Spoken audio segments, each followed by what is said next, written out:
अब्बास भाई वो जो आपकी काफी मशहूर हुई है कमेंट्री, वो उसके बारे में कुछ बताएंगे आप? Yeah, absolutely. क्योंकि Pakistan and India, what a match!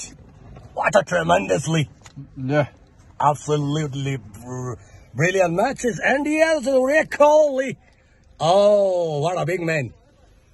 And their first 2 wicket and not good batting and opening. Rahul and Rohit Sharma, and then Surya Kumar Yadav in the crease is gone for 16 runs, and then the partnership between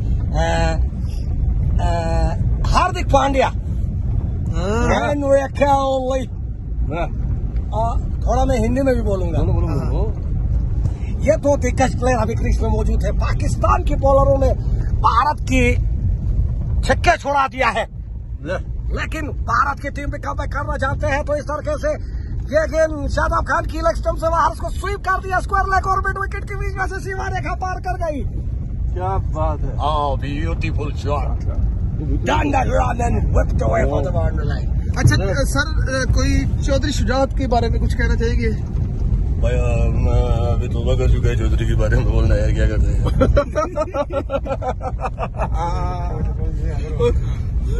अच्छा